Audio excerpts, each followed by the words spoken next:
بد نصیب ہے، اس لیے کہ وہ سمجھتا ہے کہ پوچھنے والا کوئی نہیں۔ رب کائنات نے فرمایا لوگوں حضور نے فرمایا کہ مظلوم کی آہ سے بچو۔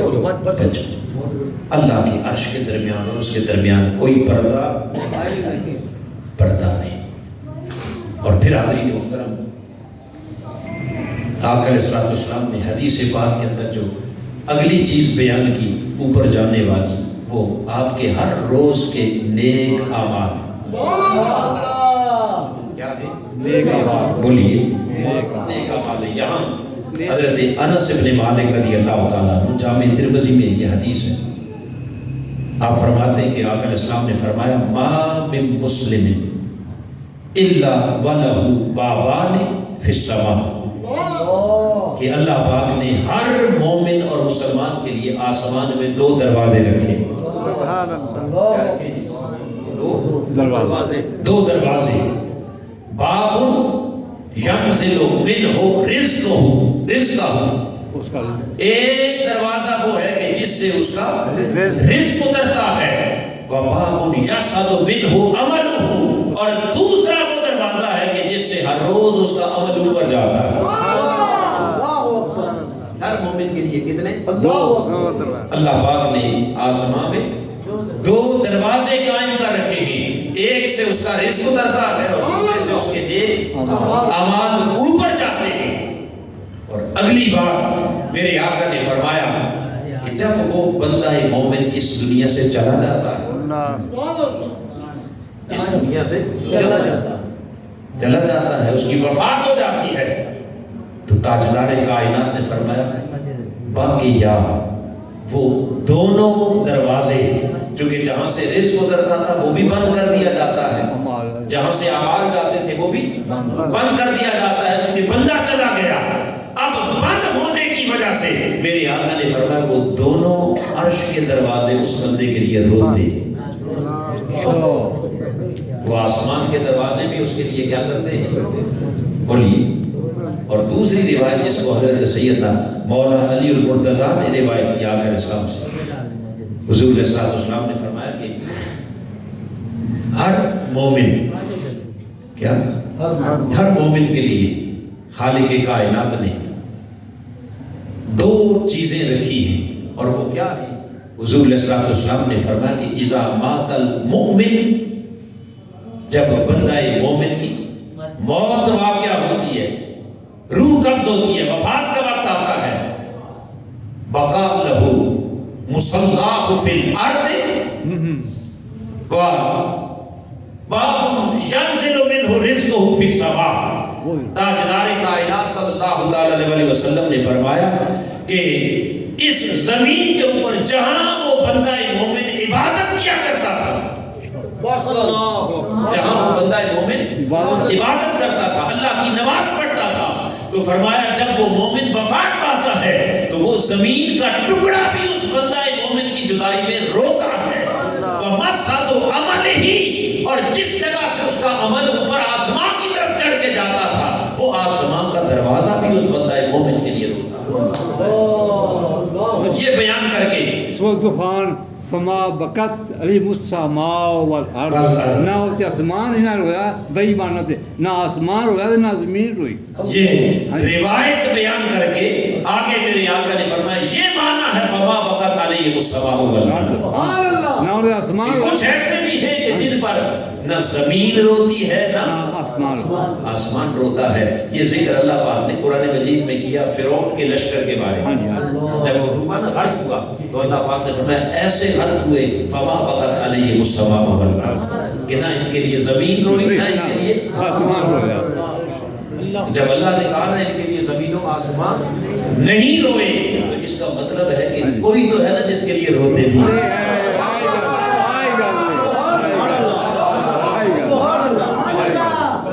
اگر کسی کے لیے نہیں روتے تو پھر ان کے لیے کہنے کی کیا ضرورت ہے؟ یہ کہنا کہ ان کے لیے نہیں روئے، کسی کے لیے تو روتا ہے۔ میرے آقا نے فرمایا ہر مومن کے لیے زمین جہاں وہ عبادت کرتا ہے وہ بھی روتی ہے، اور آسمان جہاں سے اس کے اعمال جاتے ہیں وہ آسمان کے دروازے بھی روتے ہیں۔ روتا زمین بھی ہے اور روتی آسماں بھی ہے مگر آج تک کسی نے روتے ہوئے دیکھا روتے ہوئے دیکھا نہ زمین کو روتے دیکھا نہ آسمان کو روتے دیکھا مگر ایک ہستی کائنات میں ایسی بھی ہوئی کہ جس پر زمین کو بھی دنیا نے روتے دیکھا اور آسمان کو بھی بولیے آسمان بھی رویا زمین بھی روئی وہ ہستی میرے آقا کے لخت جگر حضور کے نور نظر تاجدار کائنات کی پشت پر بیٹھنے والے نواسہ رسول حسین ابن علی جب سرزمین کربلا میں شہادت ہوتی ہے تو حضرت عثمان بن ابی شیبہ روایت کرتے ہیں کہ 7 دن تک آسمان خون کے آنسو روتا ہے ابن اساکر اور بعض نے 3 دن کہا اور بعض نے 7 دن تک کہا کہ آسمان سے خون برستا رہا کیا مطلب کہ آسمان خون کے آنسو روتا رہا نواسہ رسول کی شہادت پر اور خالی آسمان نہیں بلکہ ائمہ مورخین نے بیان کیا کہ سرزمین کربلا سے شام اور دمشق تک راستے میں ہم جس پتھر کو اٹھاتے اس کے نیچے سے بھی خون کا چشمہ ابلتا زمین بھی روئی اور بولیے آسمان بھی رویا روتا تو ہر مومن کے لیے ہے مگر نظر وہاں اللہ نے دکھا دیا اس کا مطلب یہ ہے کہ وہ اتنا صدمہ تھا کہ زمین و آسمان ہر مومن کے لیے روتے ہیں مگر اپنا رونا چھپا لیتے ہیں وہ صدمہ وہ تھا کہ جہاں زمین و آسمان بھی اپنا رونا چھپا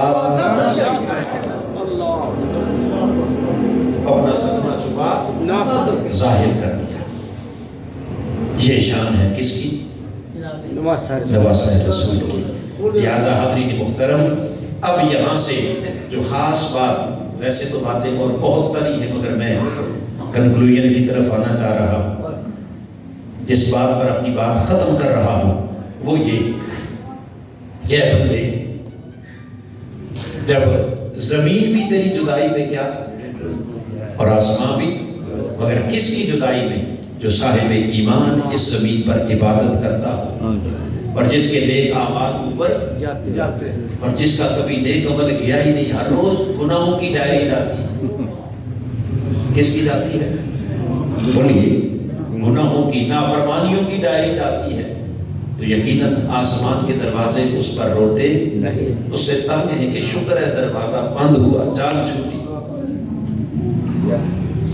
زمین نے کہا شکر ہے کہ میرے اوپر سے بوجھ اتر گیا مگر صاحب ایمان میرے آقا نے فرمایا مصلی ہو اس کی نماز کی جگہ بھی روتی ہے اور اس کے عمل جانے کے راستے بھی کیا اس کی جدائی میں روتے ہیں بس پیغام یہ ہے کہ اے بندے تو آیا تھا تو روتا تھا تجھے سب دیکھ ہنستے تھے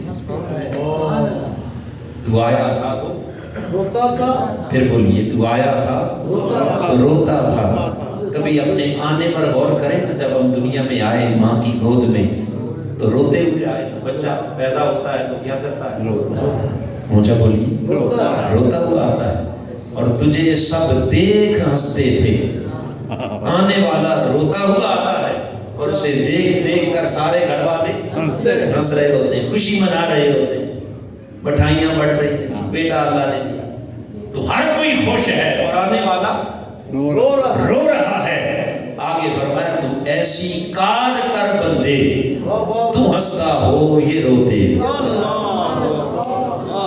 تو ایسی کار کر بندے تو ہنستا ہو یہ روتے ہوں آتے ہوئے تو روتا تھا جاتے ہوئے یہ روئیں ایسا بن کے جی کہ جب جانے کا وقت آئے تو تیرے چہرے پر مسکراہٹ ہو نشان مرد مومن بات چوکو میم جمر گایت تبسم کر لبے روز تو مسکراتا ہوا جا رہا ہو اور ہر کوئی تیری جدائی میں رو رہا ہو ہمیں تو صرف یہی نظر آتا ہے نا کہ ہمارے عزیز رو رہے ہیں بہن بھائی رو رہے ہیں اولاد رو رہی ہے بیٹے رو رہے ہیں مگر اے بندہ مومن اگر تو واقعی مومن بن کے جائے تو یہ انسان تو انسان رب کا قرآن کہتا ہے تیرے لیے زمین بھی روئے گی، آسمان بھی روئے گا، مگر کاش کوئی ایسا بن کے تو جائے۔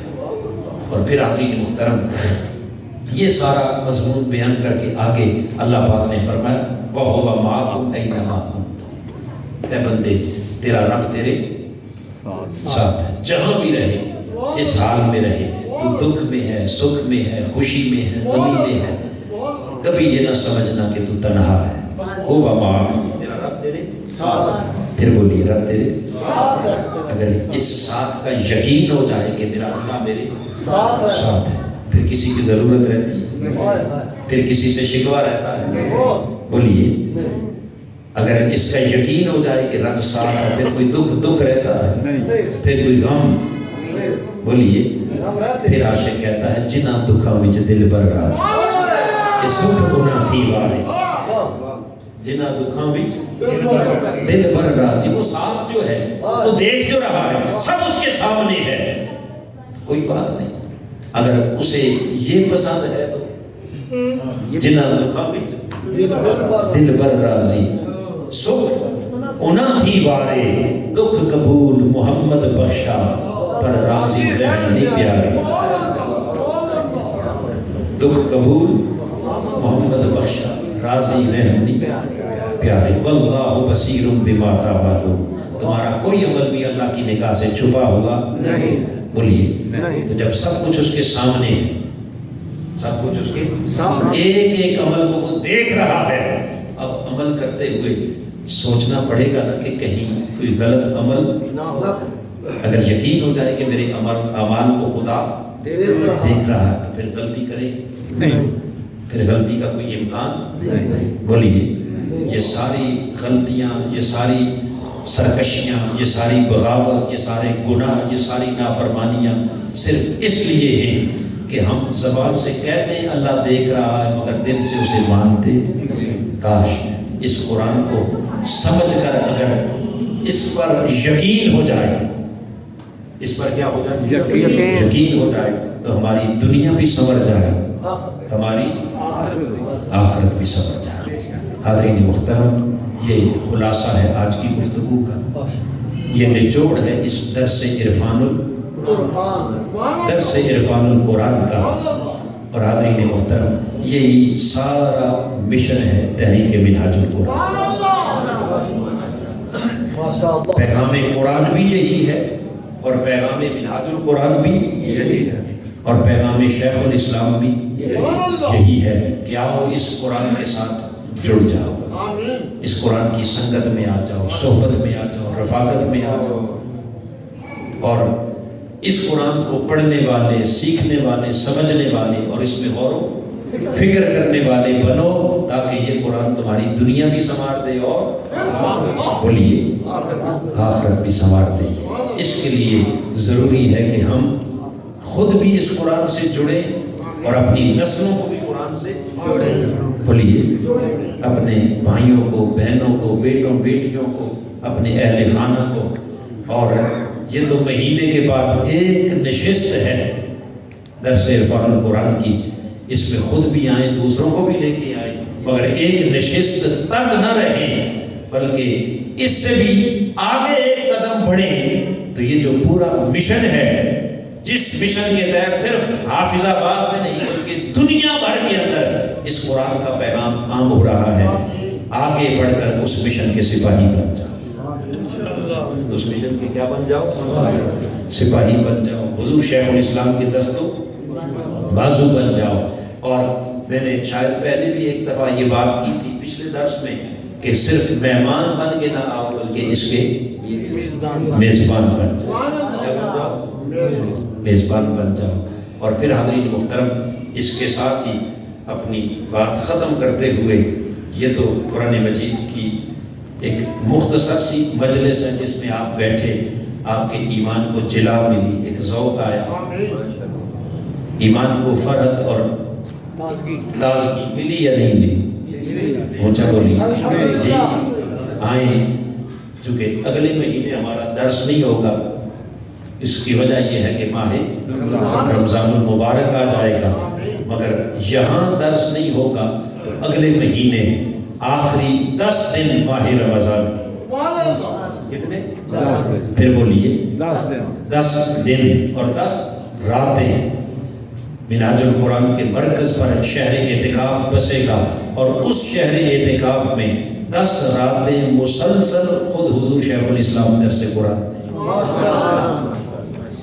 اگر اس ہماری چھوٹی سی اس مجلس میں نشست میں اگر یہ ایمانی ذوق اور حلاوت ہے تو خود سوچئے کہ جہاں ہزارہا معتکفین ہوں گے اور رمضان کا آخری عشرہ ہوگا، ویسے رحمتیں اتر رہی ہوں گی، وہاں جب خود مجدد وقت قرآن بیان کر رہے ہوں گے، اس وقت اس کیف و سرور کا عالم۔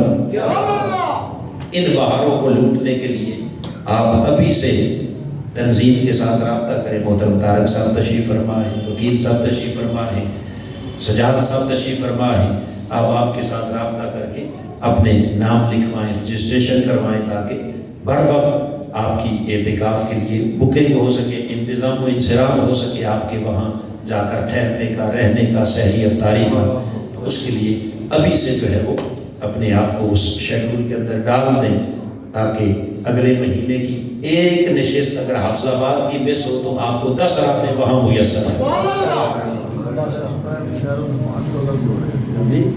ہاں، اور قاری صاحب ساتھ ساتھ یاد کروا رہے ہیں ہمارے، یہ تو آخری عشرے کی بات ہوئی نا، حضور شیخ الاسلام کے وہاں بدرس ہوئی، اور پہلے 2 عشروں میں، پہلے 2 عشروں میں الحمدللہ تحریک منہاج القرآن کے تحت 65 شہروں کے اندر، کتنے؟ 65 شہروں کے اندر ہمارے 5 روزہ دروس عرفان القرآن، کتنے؟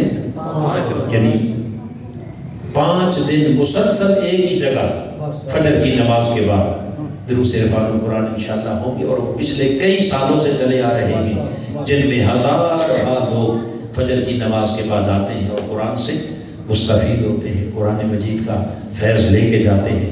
الحمدللہ یہ اس مشن کی ساری برکتیں ہیں کہ جو 65 بلکہ 65 سے بھی زائد شہر ہیں، 65 تو وہ ہیں جو ہماری مرکزی نظامت دعوت کی ٹیم جہاں پہنچ کر دروس قرآن کرے گی، اور اس کے علاوہ ہمارے اور دیگر بہت سے اسکالرز، منہاجینز جو باقی مقامات کے اوپر دروس قرآن کر رہے ہیں، اس کے علاوہ بہت سی جگہ ہیں۔ تو یہ ساری خیرات ہے گنبد خضرا کی، اور یہ سارا فیض ہے حضور شیخ الاسلام کا، اور اس مشن کی خیرات بڑھ رہی ہے۔ اور آخری عشرہ میں نے عرض کیا کہ اعتکاف کے لیے آپ لوگ وہاں تشریف لائیں تاکہ 10 دن وہاں بھی قرآن کی بہار لوٹ سکیں۔ اللہ پاک ہمارا حامی و ناصر ہو، آمین، وما علینا الا البلاغ۔